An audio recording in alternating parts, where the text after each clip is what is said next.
Walt Owens. I'm the director of the library here, and I am so happy to welcome you to this event. It's going to be a great literary experience, and it's in memory of my great good friend Robert P Collen. And Bob was a library trustee for 40-some years. He was a pillar of the community in many different ways, and a real inspiration to me personally. So I'm happy we get to honor him tonight, and I'm happy all of you turned out, and we had a large number of entries in the contest. And the 10 finalists are here to read their poems, and then we will take a little break, and you can get some refreshments, and then we'll come back and announce first, second, and third prize winners. Who will win the big bucks? First prize is $100, second $50, and third $25. So a little encouragement for everyone to get involved in this contest. And we had people from kind of all over send in entries, so it's a real Massachusetts contest, not just an Orange contest. So I would like to introduce now one of Bob's daughters, Janice Collen, who's going to have a few remarks from the family.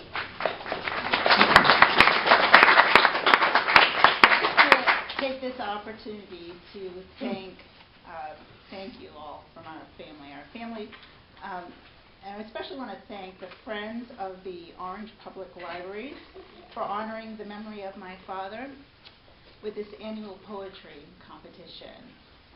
Poetry of place. For us, this is a very special and appropriate celebration in this place that my dad always called his second home. Thank you, library trustees, Rice Flanders, Walt Owen, Candace Curran, Marcia Gagliardi, my niece Danielle Cudmore, and all those who have submitted poems. Thank you. And thank you all again for remembering my father's passion for poetry and for how much he loved this town and this place, the Wheeler Memorial Library. Thank you so much.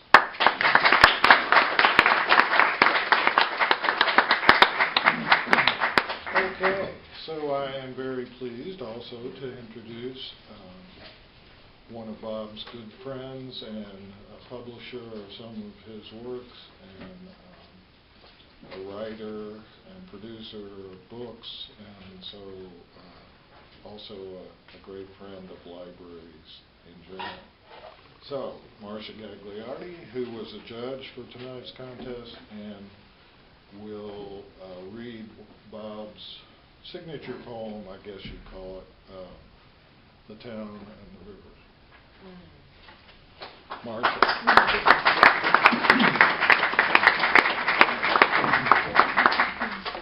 Thank you very much.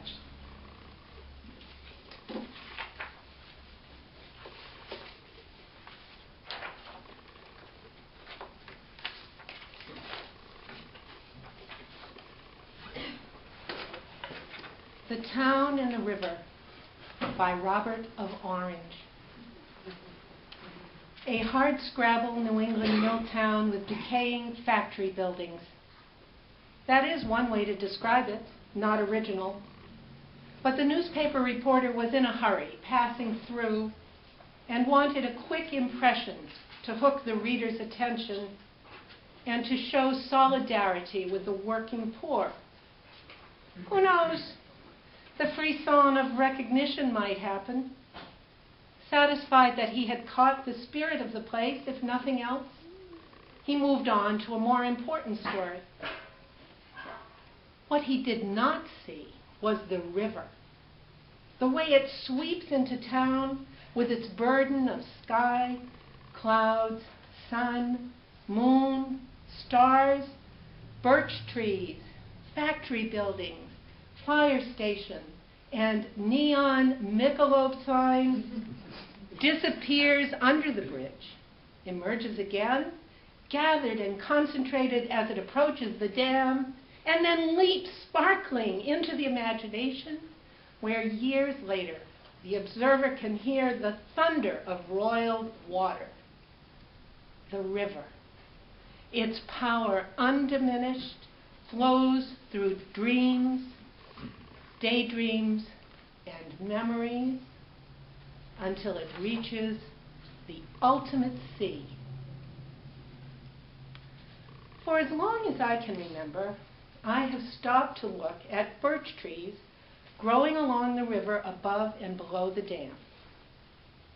When I was young and romantic, I thought of these trees as adolescent girls pursued by an insatiable god who, in the moment of ravishment, changed them into ecstatic but rooted forms, and who, deathless and ageless, ardently moves among them on summer afternoons. Now that I am old and romantic, I summon from the past the memory of my youthful extravagance and exult in the excessive glory of white birch trees along the river. Some say Scotch-Irish settled this town, but I say whoever came here looked back to the ancient Greeks and planted Doric columns in front of the big houses on West River Street, under the portico of the great mansion, in the recessed entrances to the library, on the porches of lesser houses on almost every side street, to defy the encroaching formlessness, to resist the temptation to sprawl, to give in, and to forget. In a magnanimous gesture, a doctor imported marble from Italy and mounted Ionic columns, entablature, and pediment over the entrance to his white two-story frame house in honor of Asclepius, son of Apollo, god of healing. Everywhere there is evidence the town remembers her soldiers. In Central Cemetery, a column rises to those who fell at Antietam, Chancellorsville, Fredericksburg, and Gettysburg. On the common, close to the river, the bronze figures of a soldier and schoolboy commemorate the war to end all wars. The motto on the base of the monument reads, "It shall not be again." Streets and crossroads bear the names of the 11 young men who did not return. On the honor roll in front of the library, the names of men and women appear alphabetically under World War II, Korea, and Vietnam. Buildings in the center of town look toward the river, as if in expectation of some arrival, as if Cleopatra's barge might heave into view, purple sails unfurled to the sound of flutes and drums, or as if out of the Orient a new light might come to restore to its original state all that has been lost, worn out, and violated.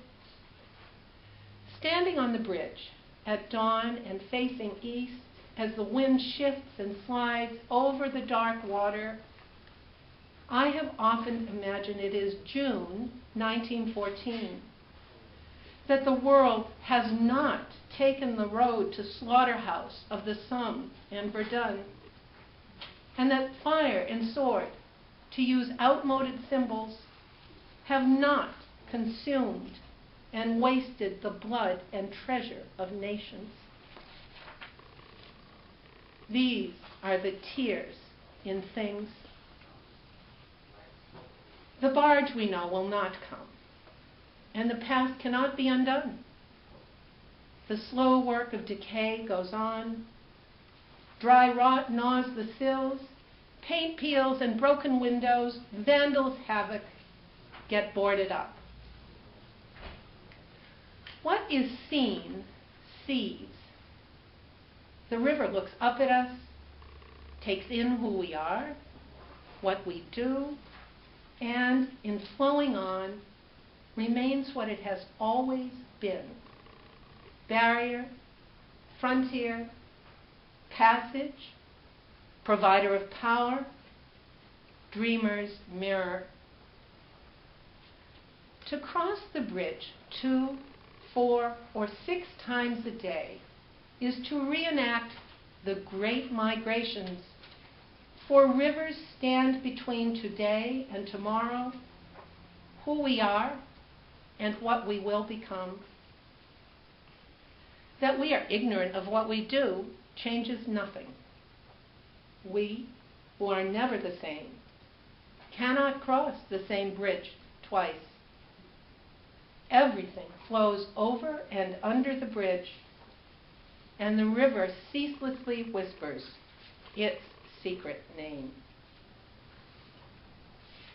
Walt Whitman, how often have I wished that you could walk with me, that we would stroll together on South Main Street toward the river, that it would be July or August, that men in work clothes and women in summer dresses would wave to us, that we would come to the bridge at sunset and stand looking west beyond the dam where water tumbles over rocks, turns white, and shimmers, that the brick factory buildings would flaunt their fantastic shades of red, that you would sing to me in the voice of friend and guide, flow on, river, flow with the flood tide and ebb with the ebb tide, frolic on, crested and scallop-edged waves,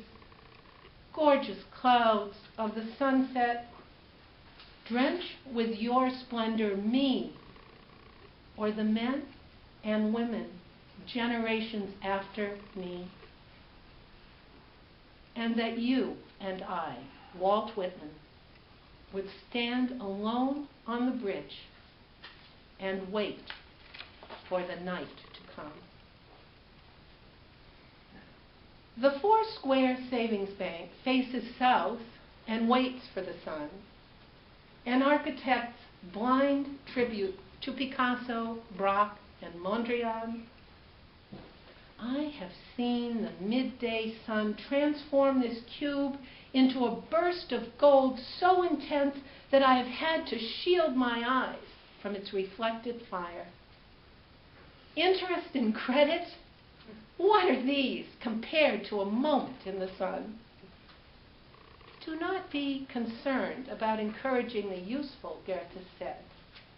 The useful encourages itself.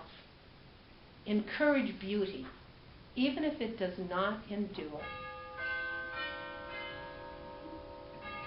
I wish I had the skill of an old Flemish master to paint the young woman who, on a sultry summer afternoon, leaned against the public drinking fountain while she waited for the water to run cold.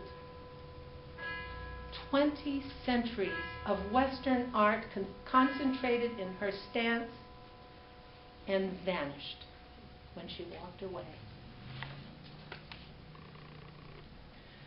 Sometimes at night, I wake to the throbbing of a freight train as it works up the long grade and sounds its whistle at Wendell Depot. The tracks parallel the river, the white water, and wide reaches where the windless surface is broken only by a snag or the prow of a sandbar. And sometimes, in that state, between waking and sleeping, long after the train has passed through town and the tunnel has filled with the darkest part of night, I become the river.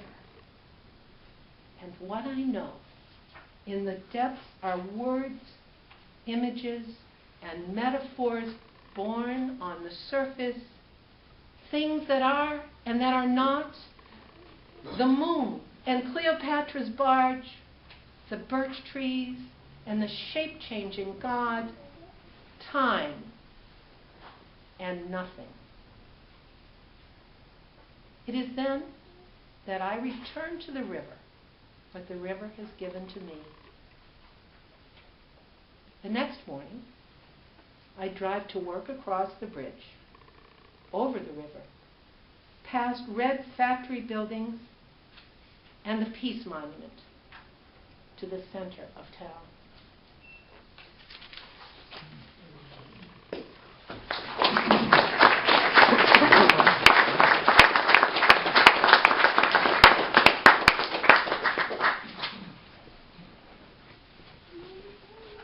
Thank you, Marcia. Wonderful reading. You've already met one of the lovely Collen ladies this evening, Janice. I'd also like to say how happy we are that Bob's daughter Victoria is here, and the love of Bob's life, Gloria, is here as well. And so we're so pleased that she could be here. I would like to introduce now Mr. Manuel King, our head of adult services and the guy who's responsible for the lovely programs and posters. And Manuel will present the poets to you, who will then read their poems. Stole all my thunder there, Rob. Oh, sorry. If there was any thunder to be had, you stole it. So, again, my name is Manuel King. I am the head of adult services here at the Wheeler. And I want to repeat Walt's welcome to you all, and thank you for coming out tonight. Tonight we celebrate the concept of place through poetry. And as these 9 finalists here have defined it in their own internal and imaginative ways. But before I introduce each one in alphabetical order, by the way, I would like to take a moment to thank my colleague, Candace Curran, who, without her hard work, this event would not have been able to take place. So let's give a big...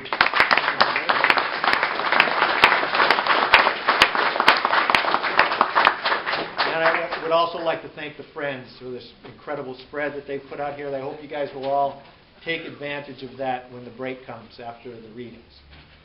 So my first introduction, and like I said, it's going to be in alphabetical order. And the Reverend Don Erickson is our first reader tonight. Don was born and raised in upstate New York and now lives in North Orange with his wife Holly and his 8-year-old son Corey. He is the minister at the Community Church of North Orange and Tully, where each Sunday service includes a Wendellberry-influenced segment called Sabbath Poem, which amounts to the reading of a humble poem of his own or of a much better poet.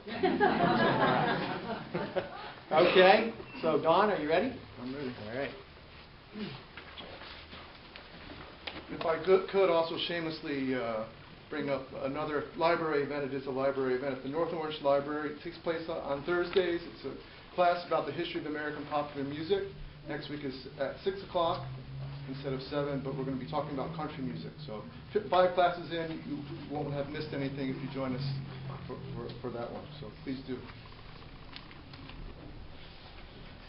The title of the poem is At Cholmet Pond, which the locals know as Clubhouse Pond.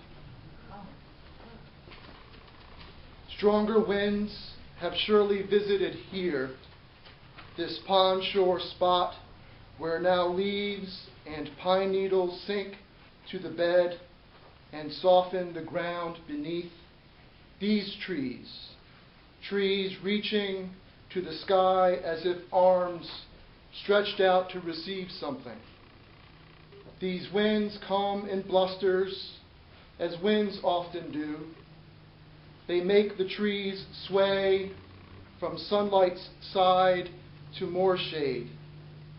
They bow in degrees, but surely they've bowed more deeply before, when storms brought not blusters, but sustained winds, colder winds from the north. Trees sway, but stay put, roots and rootedness to thank. In contemplating the power of such things, I've tucked this poem away until now, as morning's light bows to obey, ready to begin. Thank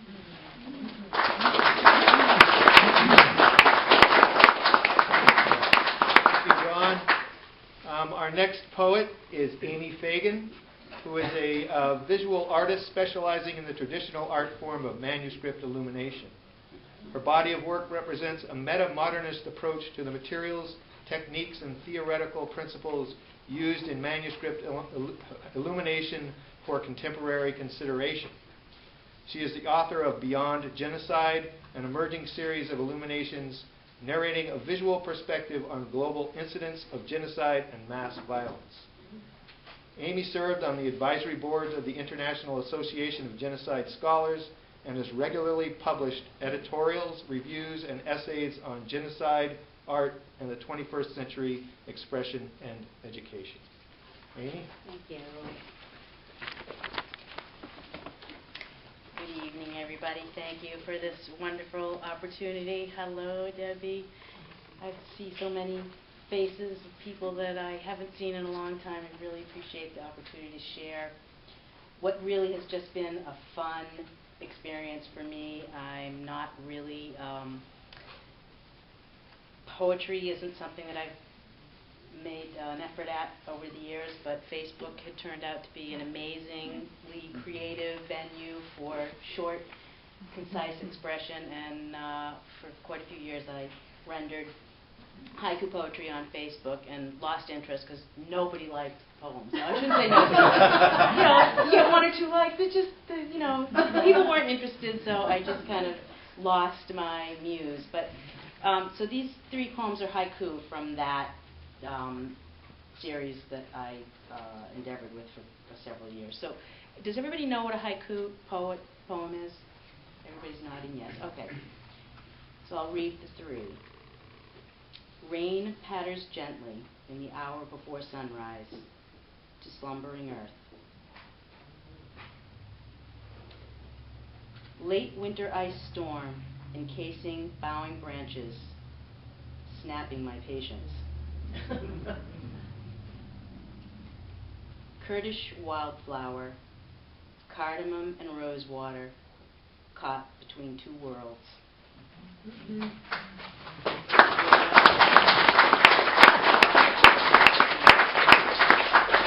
Okay. So Dorothy Fry is our next reader. Dorothy is a retired legal secretary who is currently employed part-time as a bookkeeper and is a proud mother of 3 children and grandmother of 5.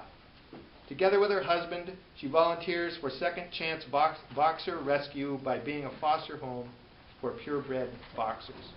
She is also a participant in the Sister Study, which is the only long-term study in the United States of women whose sisters had breast cancer. During the warm months, she enjoys camping with her husband and grandchildren, and during the winter, you will find her curled up with a cup of coffee and a good book. Dorothy? Thank you.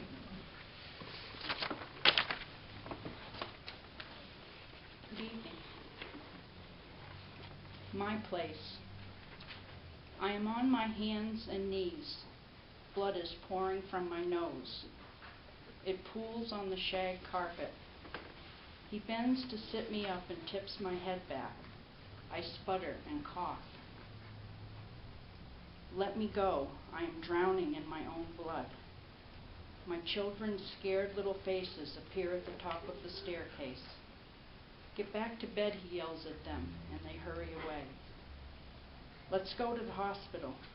No, I cry. No one can see me and ask how this happened. My place is shame.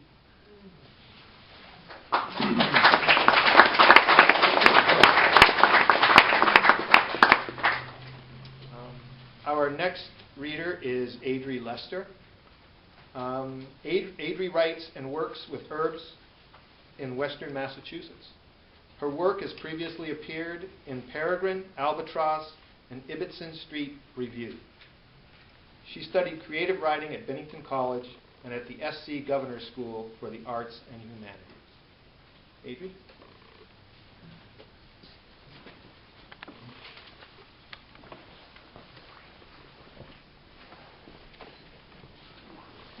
Hi.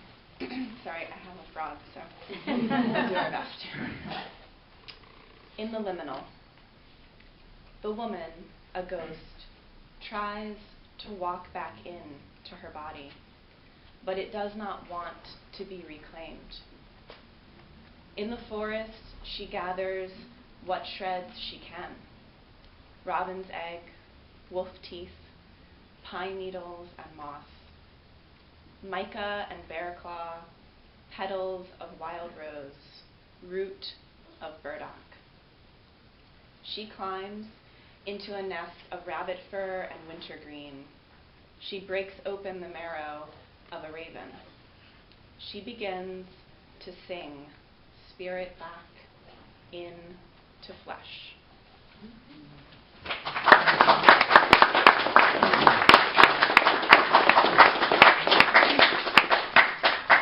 Our next reader is Libby Maxey. And Libby is from Conway and has her master's degree in medieval studies and works as a freelance editor. Her poetry has appeared in journals including Off the Coast, The Tool Review, and also Literary Mama, where she is now on staff. Her non-literary activities include singing classical repertoire and mothering 2 sons. Libby?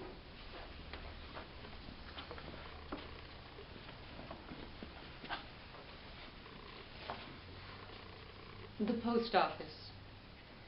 As unremarkable as asphalt, this, our one-room outpost of bureaucracy, except that once there was a spreading tree out front, the sort enshrined elsewhere. Each gliss of swithering breeze might have been prophecy, Dodonian wisdom, here among the leaves, the secrets of the building's eaves, the rushes in the swales, the distant sea.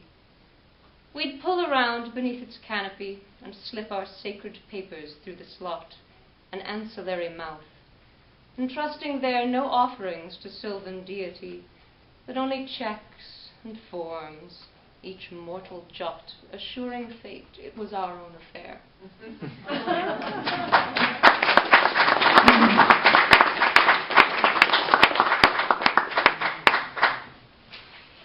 Okay, so Chris O'Carroll is the featured poet in the current issue of Light, the online journal of light verse. His poem Habitat appears in the Poem for a Liminal Age, the new international anthology in support of Doctors Without Borders. And his two kinds of minds will appear soon in the Great American Wise-Ass Poetry of Anthology. Poetry Anthology. There you go. Chris, you ready?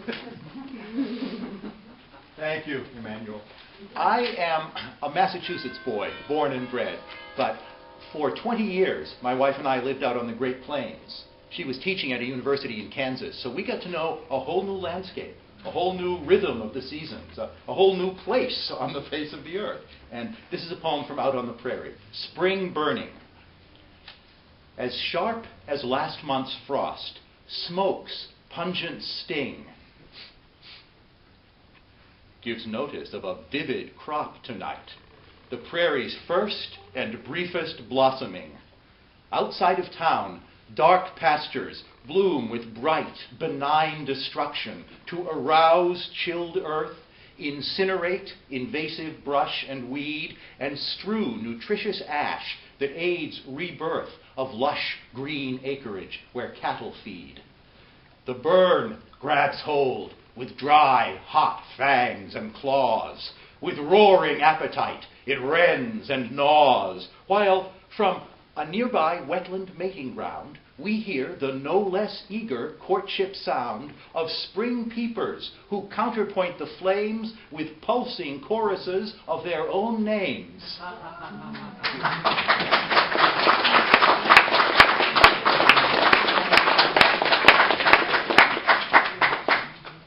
So our next reader is Susie Patlove.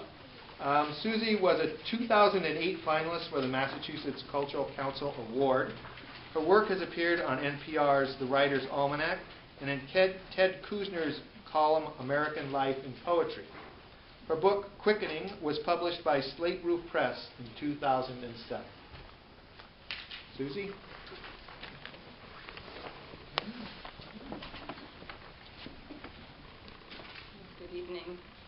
it's nice to be here because I work in a library, so I sort of feel at home. This poem is called Appetite. We must kill the rooster today, his legs having failed, his white feathered body too heavy for himself. So I search his black eye for acceptance, for a premonition, which like memory is obscured and shapeless. His eye dark against the white, a small coal near the red of wattle and comb. It reflects my ignorance, spins out all the questions of what to eat, here where earth offers death as our intimate companion. And I, my tall boots firm on the floor of the coop, am filled with the day when I first held him, a fluff in my hand, a past now reflected in the knife that brings a red river from his neck, hurls me up against my own survival, while the hayfield stretches away, eerily green this December, because we in these bodies still wage war against ourselves. Yet there is something to love here, red against green, white dipped in the steam of hot water. There is my husband with a knife, the man with an appetite for chicken, who builds himself into my life with hard work and muscles I don't possess. There is a windy sparkle of a snow shower, its resemblance to stars, its bridge to all winters. And in the stillness, the last cry of the rooster, a heaviness that wings across the yard as he, full to the brim, overflows into everything.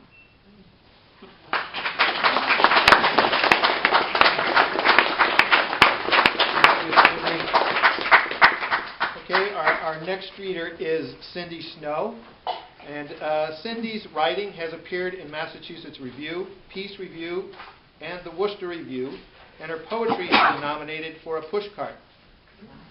Slate Roof Press will soon publish her first chapbook, Small Ceremonies. She lives with her family in Shelburne Falls and works at Greenfield Community College. Cindy? There she is.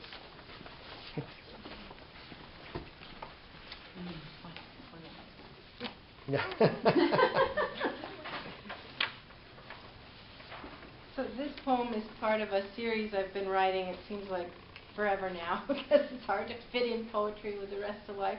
But I'm writing a series of poems on the 17th century botanical artist and naturalist Maria Zabula Marian, who lived in Germany and the Netherlands and produced really beautiful prints and drawings of all sorts of creatures. And so I've been trying to inhabit the world that she lived in to write these, either from the perspective of her subjects or from her own perspective or those around her. So this one came out of being in that sort of frame of mind. Yes, that was me in the dirt. This morning, I rooted through half-frozen leaves, searching for what sleeps in the cold. I reached ice, cracked through to muck. Then a wide, round, spindly mass, rooster red, cadmium orange, random ridges running its surface, geode, code I could crack. I held it in my hands, light as half a dozen hollow goose eggs before Lent. I waited for a cloud to pass, brought it close to focus. Ladybugs, ladybugs. Math, 25 in a small circle times 50, over 1,000 brittle beetles, spherical puzzle in my hands. Were they sleeping? Were they dead? I set the crisp cluster back, covered it with dirt and decomposing frost-laced leaves.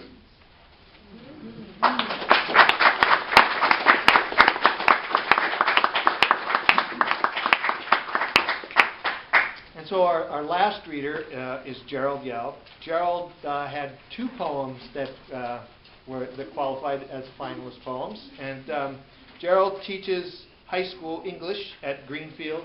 Is it Greenfield High School? Mm-hmm. Greenfield High School. And in 2014, his book, The Holyoke Diaries, were published by Future Cycle Press. He is a member of the Florence Poets Society. Gerald? Thank you.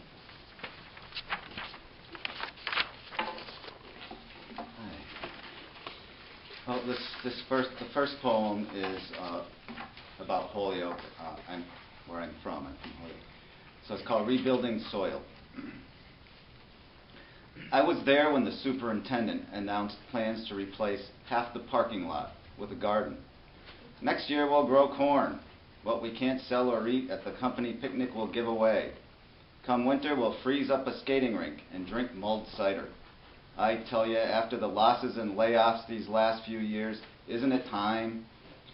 As more of us crowded his office to shake hands and say thanks, his modesty got the better of him, and he tried to downplay the deal. Real estate's a buyer's market, and we wouldn't make much, so why not show people what we mean by corporate green?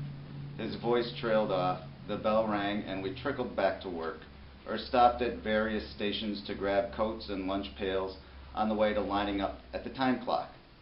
At our old location, we'd fan out over several blocks along railroad tracks to find our cars, but here there'd been surplus parking, and most of us liked the thought of the smaller lot and the garden. As to what they found under the pavement later that summer, 7 half-empty cottage cheese containers and the hairbrush of a very blonde girl.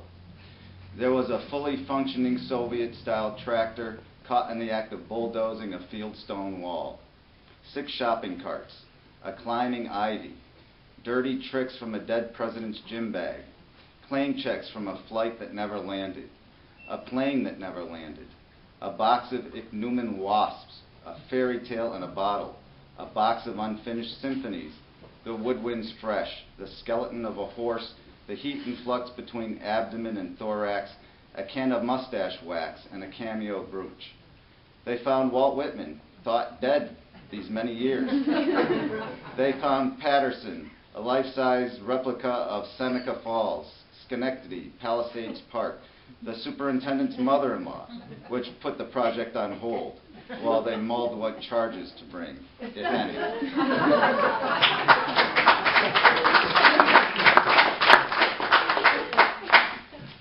And this one's about Amherst, where I live now. It's called Note Writ in Anger to a Superior. Crows hold caucuses on the greening of the pie. They crucify, they stagger, they cut the minister's oak. The town talked about it for decades. When the old man in the mountains fell, they knew it wouldn't be long. Over the years, trees matter less.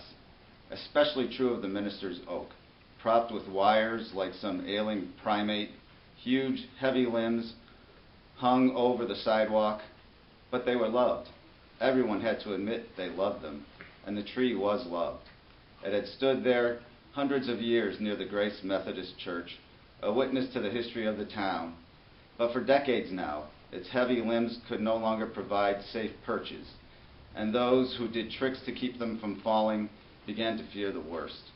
Crows thought they'd free the corner for something younger. They crawled over sidewalks, stopped traffic to pick bits of trash off the road, never collecting a paycheck, scaring newcomers, hardly ruffling anyone else's complacency. They cut down the tree with a chainsaw. They missed their perches like so many fellaheen. They hold caucuses, shirts pinned to their waists. They crucify, stagger, they blench green and sour. But who cares about crows? 100 guests disinvited, knotted in the weed. Thanks.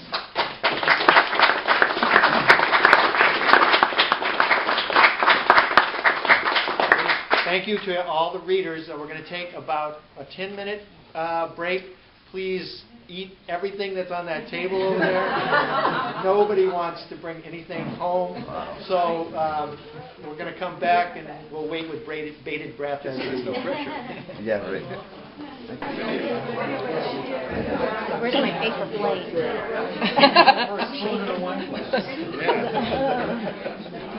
Or a baton.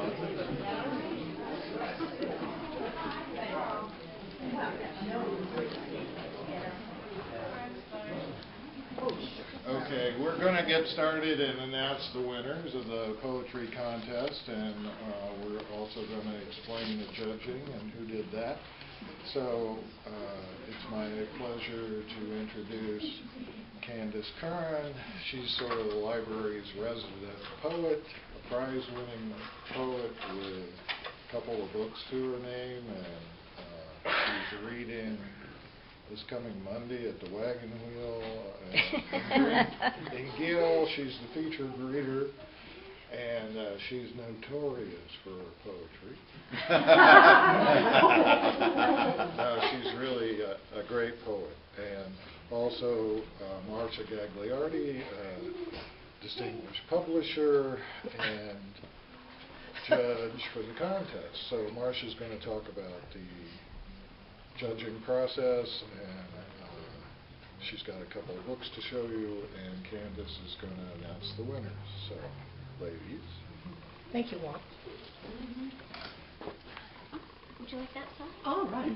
Thank you. Standing room only, 109 poems. We need a new library. Next year there's going to be more. Bob and I were good friends. We lived across the street from each other at one point. We read together. It's funny what was interesting in the poems that as a thread will come through or a word or something. And we were at a reading and of 10 people, and both of us were writing about Icarus. You know, it must have been the mental block coming through. But while Bob was a scholar, I'm a seat of the pants poet. Candace has won, she's the only person who's won the Poet Seat competition, which is very well known, twice. That's only because you weren't supposed to do it again if you won, and I didn't know that. And she's judged it many times, and other competitions as well. This is my publicist. Hello, Bob. Yes, and I want to thank everyone for coming and for making the evening very special.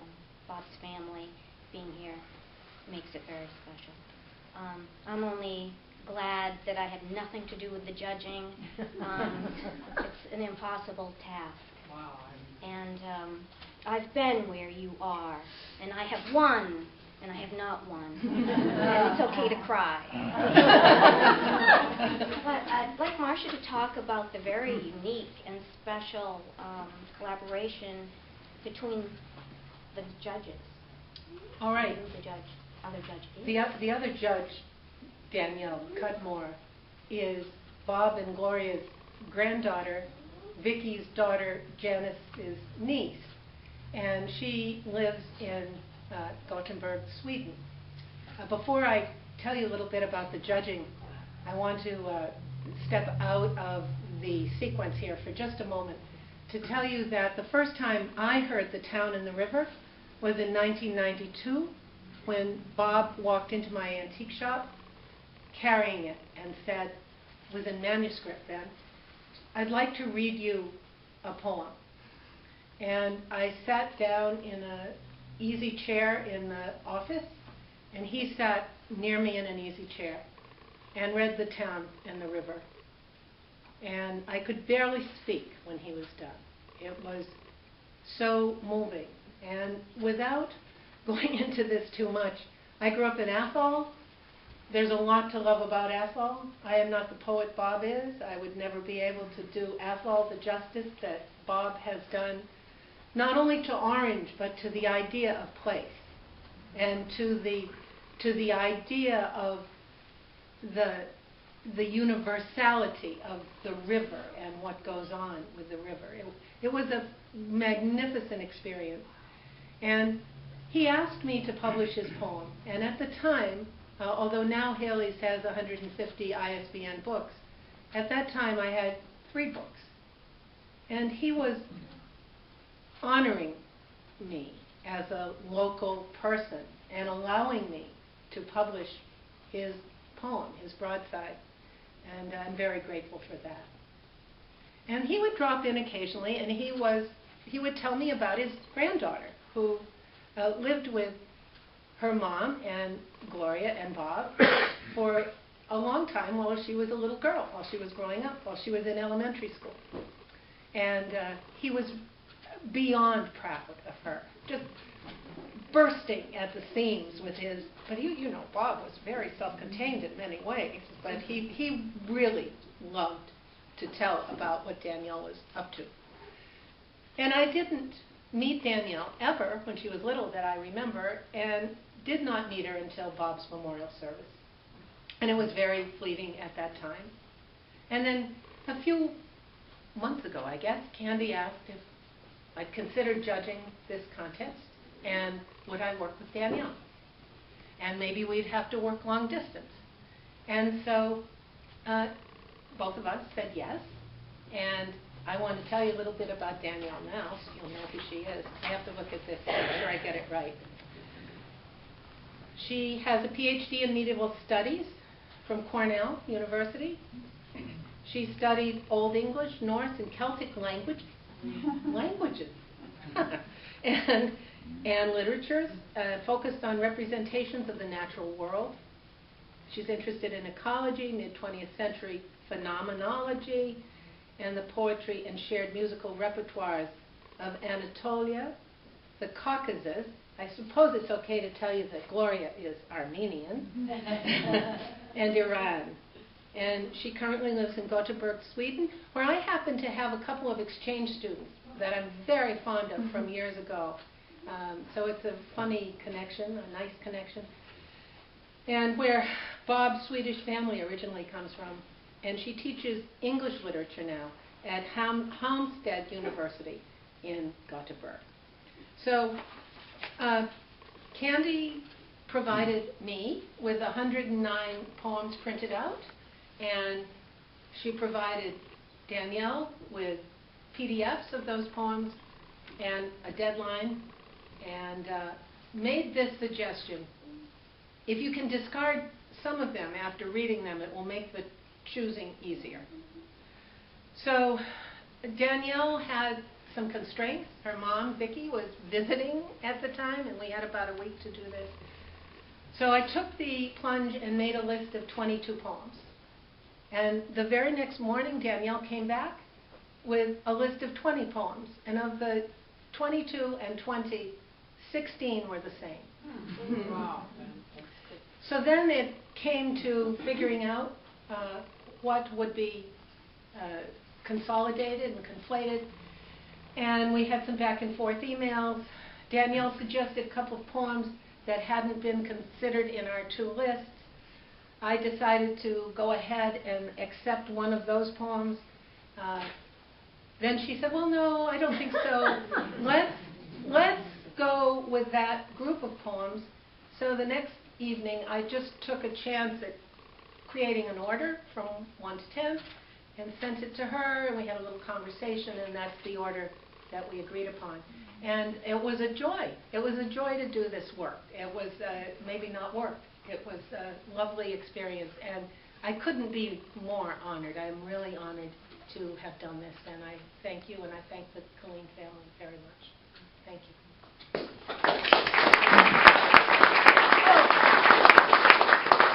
Commercial break. This is Bob's Burning World, and Burning World is available out there, published by Haley's. In 1997, it's a collection of Bob's current poems at that time.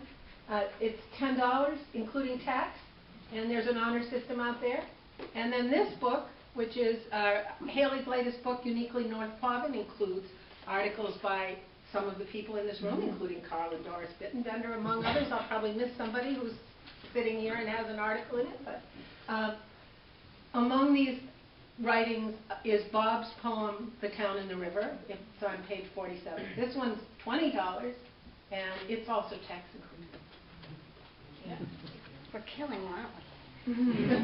Suspense. So we'll get right to it. I'd like to announce in third place, Chris O'Carroll for Spring Burning.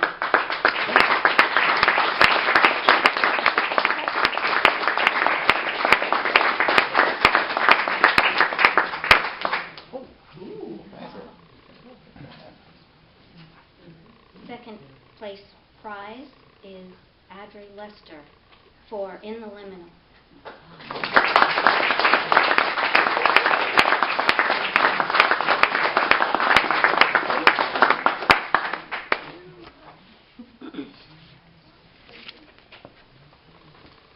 And the Robert P. Collen Poetry of Place competition winner is Susie Patlove with Appetite.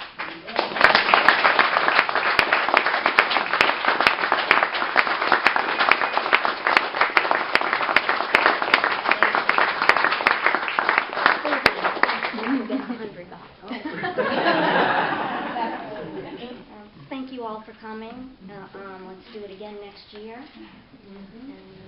And eat more.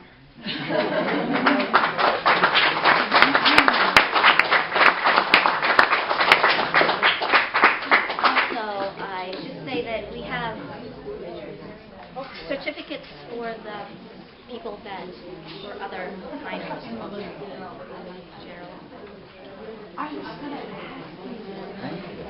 I was in the same position of reading 2 poems. Didn't win. It was like, oh, you're kidding. You know what I was thinking when I used to coordinate the poetry. Congratulations.